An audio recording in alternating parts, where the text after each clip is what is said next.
ওযু না থাকলেও দরুদ পড়া, ওযু না থাকলে দরুদ পড়া যাবে? সবাই যাবে কি যাবে না? এখানে যারা বসে আছেন সবার ওযু আছে কি?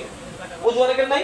যদি আপনি সাল্লাল্লাহু আলাইহি সাল্লাম বলেন, সঙ্গে সঙ্গে আল্লাহ 10টা রহমত নাযিল করবে, 10টা জীবনে আপনার আমলনামা আল্লাহ পাক ভারী করে দেবে। জয় বলুন সুবহানাল্লাহ। তাহলে আমি যে সূরাটি আলোচনা করছিলাম, নামাজ পড়েও লোক জাহান্নামে যাবে তো বলছিলাম তো, ওটা কোন সূরা? আরাআইতাল্লাযী ইউকাযযিবু বিদ্দীন ফাযালিকাল্লাযী ইয়াদুউল ইয়াতীম ওয়া লা ইয়াহুদ্দু আলা তুআমিল মিসকিন ফাওয়াইলুল লিল মুসাল্লিন। আল্লাহ বলছে শোনো, ফাওয়াইলুল লিল মুসাল্লিন, ওই সমস্ত নামাজীদের জন্য জাহান্নাম। জাহান্নাম কোন নামাজীদের জন্য? আমার আল্লাহ শোনাচ্ছে, আল্লাযীনা হুম আন সালাতিহিম সাহুন,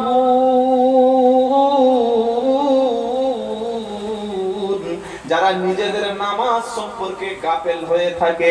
ফজরের নামাজটা পড়লো, জোহরের খবর রাখলো না, জোহরের নামাজটা পড়লো, আসরের খবর থাকলো না, মাগরিবের নামাজ পড়লো, ইশার নামাজ পড়লো না, একবার শুধু জুমার দিন গেল, সারা সপ্তাহের কোনো খবর। জোরে বলেন। জানাজার নামাজ পড়লো, শবে বরাত পড়লো, লাইলাতুল কদরের নামাজ পড়লো, ঈদের নামাজ পড়লো, আর সারা বছর কোনো খবর থাকে না। আমার আল্লাহ বলছে নিজেদের নামাজ সম্পর্কে গাফেল হয়েছে যারা, জাহান্নামে যাবে তারা। আর কারা? আল্লাযীনা হুম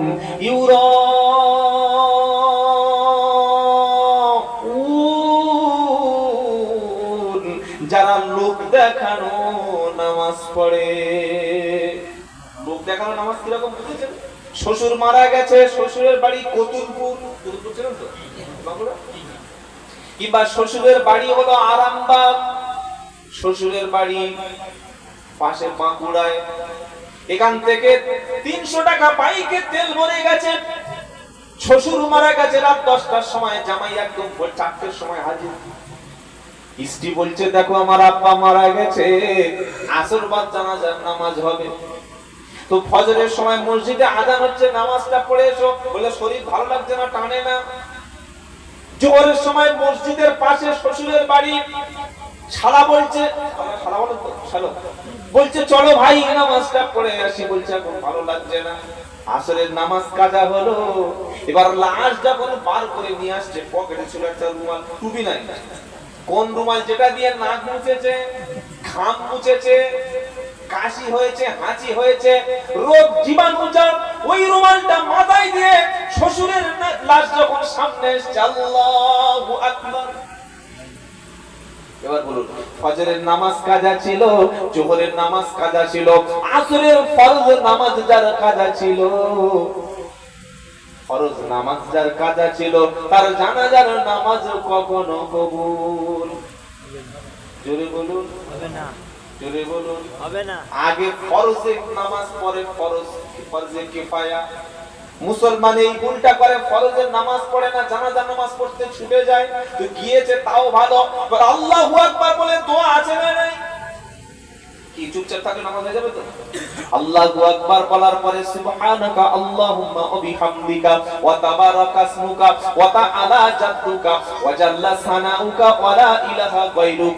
আবার আল্লাহু আকবার, এবার দরুদ শরীফ পড়বে, আবার আল্লাহু আকবার, আরেকটা দোয়া পড়বে, আল্লাহুম্মা ফিরলি হাইয়িনা ওয়া মাইয়িতিনা ওয়া শাহিদিনা ওয়া গায়িবিনা ওয়া সাগীরিনা ওয়া কাবীরিনা ওয়া যাকারিনা ওয়া উনসানা। আল্লাহুম্মা মান আহইয়াইতাহু মিন্না ফাআহই আলাল ইসলাম ওয়া মান তাওয়াফাইতাহু মিন্না ফাতাওয়াফাহু আলাল ঈমান বিরহমাতিকা ইয়া আরহামার রাহিমিন। আল্লাহু আকবার। তাকবীর হলো 4টি, দোয়া হলো 3টি। জোরে বলেন, তাকবীর হলো 4টি, দোয়া হলো 3টি। এবার আসসালামু আলাইকুম ওয়া রাহমাতুল্লাহ, আসসালামু আলাইকুম ওয়া রাহমাতুল্লাহ। আপনার গ্রামে কাল সকালবেলা যদি একজন মারা যায়, বিকালে যখন জানাজা হবে, আমি আব্দুল্লাহ জুবাইর বলছি, লজ্জা পাওয়ার কোনো কারণ নাই। ওই জানাজার নামাজ যখন সালাম ফিরিয়ে দেবে, যে লোকটা জানাজার নামাজ পড়তে গেছে, কানে কানে জিজ্ঞাসা করবেন, ভাই এক্ষুনি তো 4টে তাকবীর বললে, মাঝখানে কটা দোয়া পড়েছে বলো, কি কি দোয়া পড়েছে বলো। তখন বলবে, ভাই সময় নাই, তুমি ফোন করছে, বাড়ি যাই। আচ্ছা ঠিক আছে বাবা, তুমি দোয়া মুখস্থ করোনি, এটা শিখুনি, ছেড়ে দিচ্ছি। মানে তুমি লোকের জানাজার নামাজ পড়তে গিয়ে আল্লাহু আকবার চুপচাপ আছো, দাঁড়িয়ে গেছো, দোয়া করোনি। কিন্তু তুমি যে দোয়া শিখুনি বা আমরা শিখলাম না, আমার বাপ যেদিন মারা যাবে, আমার মা যেদিন মারা যাবে, আমি তো লোকের জানাজার নামাজ পড়তে গিয়ে কোনো দোয়া করি নাই, মানে মাইয়েতের জন্য কিছু চাইতে পারি নাই, বেকার বেকার দাঁড়িয়ে থেকে চলে এসেছি। আমার বাপের জানাজাটা কি ওইরকম সম্মান করবো? পরীক্ষার খাতায় গিয়ে নাম আর রোল নাম্বার লিখে প্রশ্নের কোনো উত্তর লিখলাম না, যেদিন হাতে রেজাল্ট আসবে কত নাম্বার পাওয়া যায়? দোকান করেছে মোহাম্মদ ইসমাইল মুদি ভান্ডার, প্রোপাইটার মোহাম্মদ ইসমাইল হালদার। এখানে সমস্ত রকমের যাবতীয় মালপত্র সুলভ মূল্যে পাওয়া যায়। বিশাল সাইনবোর্ড। বলছে এর মধ্যে চাল আছে, বলছে চাল কি রাখি না, ডাল নাই, ডালটা কিচ্ছু নাই, চিনি শেষ হয়ে গেছে, কোনো মাল নাই। এরকম দোকান থেকে তো ছাড় চলে যাবে, কি ভাই এ দোকান চলবে নাকি? গাড়ি আছে, টুপি আছে, পাঞ্জাবি আছে, মেসওয়াক আছে, দরুদ আছে, মুসলমান মনে হচ্ছে, জন্মের পরে নাম রেখেছে মুসলমান, মোল্লার মেয়ে বিয়ে করেছে, গরুর গোশত দিলে এক জায়গায় বসে 3 কেজি খেয়ে নেবে, কুরবানির সময় ছুটে নামাজ পড়তে আগে চলে যায়, কেউ মরে গেলে ছুটে জানাজার নামাজ পড়তে চলে যায়, দাঁতন নিয়ে রমজান মাসে নিম গাছ উপড়ে নিয়ে দাঁত ঘষছে, মাথায় সুন্দর 50 টাকা টুপি পড়ছে, বাজারে 300 টাকা দামের একদম আসামের আজমান ব্র্যান্ডের আতর পড়ছে, আরতি কাপড় 4 মিটার কিনে হাজী সাহেবের চাইতে বড় ঝুলের জামা পরেছে, এরকম 200 টাকা দামের ইরান থেকে ভালো পিরহান কিনে এনে গায়ে ঝুলিয়ে দিয়েছে, আর আল্লাহু আকবার বলে চুপচাপ আকাশের দিকে দাঁড়িয়ে আছে। তো লোকের যা ক্ষতি করেছে, নিজের বাপের কি ক্ষতি করব? আমার বাপ মরে যাওয়ার পরে মনে রাখবেন, জানাজার নামাজ হলো নামাজ, আর জানাজার নামাজ হচ্ছে মাইয়েতের জন্য স্পেশাল একটা দোয়া। জোরে বলুন সুবহানাল্লাহ। দোয়া না হলে কখনো জানাজার নামাজে সেজদা দিতে হতো। সেজদা নাই, জানাজার সেজদা আছে নাকি? জানাজার নামাজ একটা দোয়া, এই কোনদিন থেকে কেউ বলে নাই, আপনি শুনলে আপনার অবাক হয়ে যাবেন। কি দোয়া? আল্লাহুম্মা গফিরলি হাইয়িনা ওয়া মাইয়িতিনা ওয়া শাহিদিনা ওয়া গায়িবিনা ওয়া সাগীরিনা ওয়া কাবীরিনা ওয়া তাকারিনা ওয়া উনসানা। আল্লাহুম্মা মান আহইয়াইতাহু মিন্না ফাআহয়ি আলাল ইসলাম ওয়া মান তাওয়াফাইতাহু মিন্না ফাতাওয়াফাহু আলাল ঈমান। বললে হুজুর আরবি বুঝি না, বাংলায় বলো। জানাজার নামাজে যারা দোয়াটা জানি, এই দোয়াটার মানে কি আছে? আল্লাহুম্মা গফিরলি, লাশকে সামনে রেখে বলছি, আল্লাহ তুমি আমাকে ক্ষমা করো।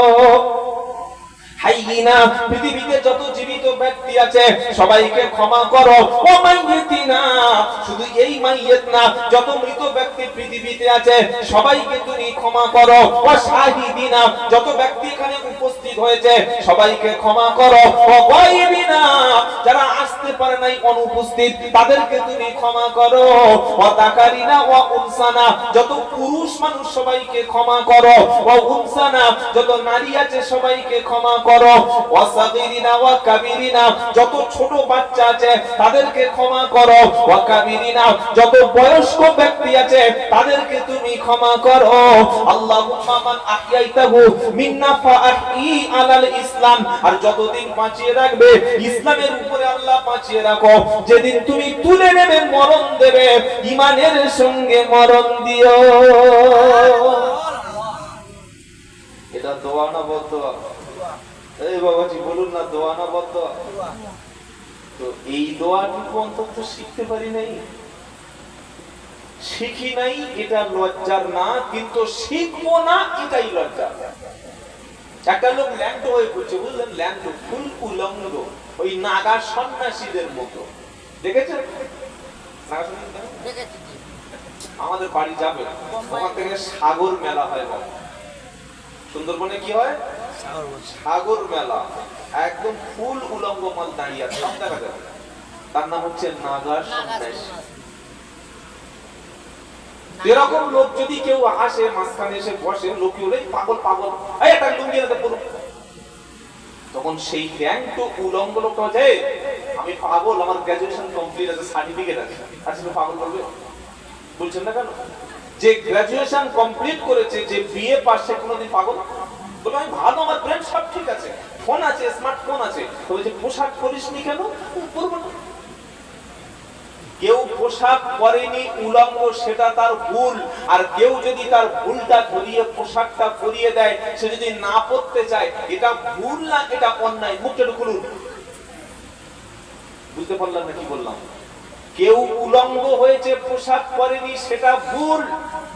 আর উলঙ্গ ব্যক্তিকে কেউ পোশাকটা পরিয়ে দিচ্ছে, পোশাক দিয়ে কোমরে পরিয়ে দিয়েছে, সে পরবো না বলে খুলে ফেলে দিয়েছে। এবার পরবো না বলে যে খুলে ফেলে দিয়েছে, এটা ভুল না এটা অন্যায়? কোনটা? এটা ভুল। আপনারা কি মানুষ বুঝতে পারছেন? তো অন্যায় ভুল না জেনে করে, আর অন্যায় গায়ের জোরে করে। তাহলে এতদিন আমি জানাজার দোয়া জানি না, এটা আমার ভুল। আমার বাপটার নামাজের, জানাজার নামাজে এই দোয়াটি আমি শিখে গিয়ে বাপের লাশকে সামনে রেখে দোয়া করব, এটা ঠিক। আর আমি শিখবো না, দোয়া পড়বো না, আমার বাপ জাহান্নামে যায়, যাকগে 40 দিন পরে গরু জবাই করব, মোটা হুজুর আনবো, বিশাল দোয়া হবে, বাপ এমনি চলে যাবে, আমার মতো ছেলের দোয়া করার দরকার নাই। এটা ঠিক তো? এরকম বক্তব্য কিন্তু চট করে কেউ বক্তব্য করবে না। কারণ একবার যেখানে যায় ওই রাস্তাটাই আমার বন্ধ হয়ে যায়। কি বুঝলেন? নিয়ত করুন, বাপের জানাজায় সামনের কাতারে আমি দাঁড়াবো, আর বাপকে সামনে রেখে 4 তাকবীরে 3টি দোয়া আমি শিখবো। বলুন যে কি করে শিখবো? আপনারা মসজিদ আছে না? এটা কিন্তু হাই স্কুলে শেখাবে না, কলেজে শেখাবে না, ইউনিভার্সিটিতে শেখাবে না, কোন ল্যাবরেটরিতে শেখাবে না, প্রাইমারি স্কুলে শেখাবে না, কেজি স্কুলে শেখাবে না। কোথায় শেখাবে ভাই? মসজিদের যে ইমাম সাহেব আছে, মাগরিবের নামাজের পরে তাসের আড্ডায় না বসে, চায়ের আড্ডায় না বসে, বিবির কাছে সময় নষ্ট না করে, মোবাইল সময় খুঁজিয়ে না দিয়ে, ইমাম সাহেবের কাছে অন্তত 3টি দোয়া শিখে নিন। কোন দোয়া? হুজুর আমার বাপ মরে যাওয়ার পরে জানাজার দোয়াগুলো শিখিয়ে দিন।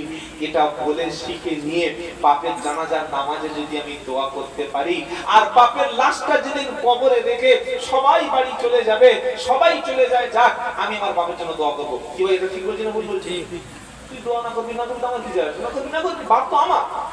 তুই দোয়া না করলে আমার বাপ কি কোনো ক্ষতি হবে? কিন্তু আমার বাপের দোয়া যদি বলেন আমি করব।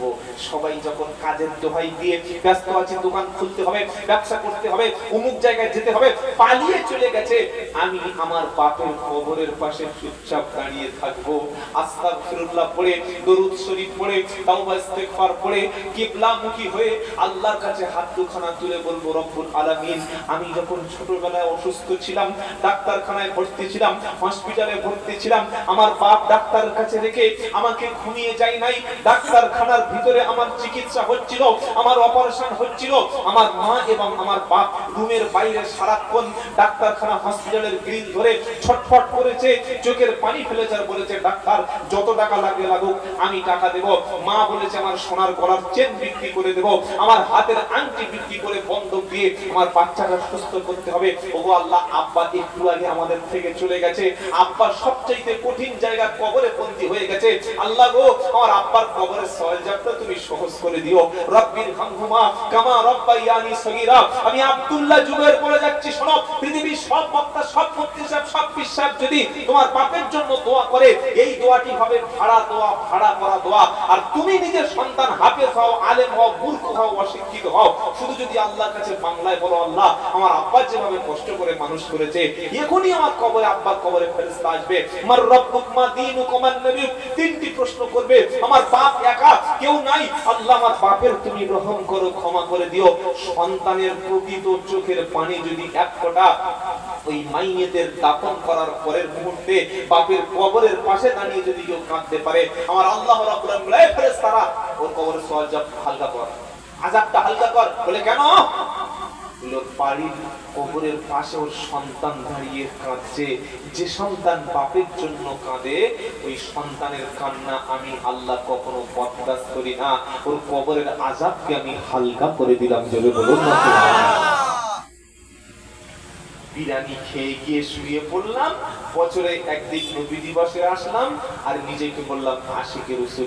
এটা সঠিক নাকি আশিকে রাসূলের মজলিসে আসতে হবে আর যোগ্য ইমাম মসজিদে রেখে তার কাছে দোয়া শিখতে হবে? এটা খুব খারাপ বলছি বলে মনে হচ্ছে না? আল্লাহ কসম করে বলছি আপনাদের ঠকাবো না। যদি আমি ঠকিয়ে যাই, সত্যটা যদি গোপন করে যাই, কিয়ামতের দিন আল্লাহ বোবা শয়তান করে আমাকে তুলবে। আল্লাহ হেফাজত করে বলুন আমিন। চলুন আল্লাহ নবী সাল্লাল্লাহু আলাইহি ওয়াসাল্লামের জীবনী একটু আলোচনা করি। কি ভাই নাকি বলছেন সব? আমার নবী হলেন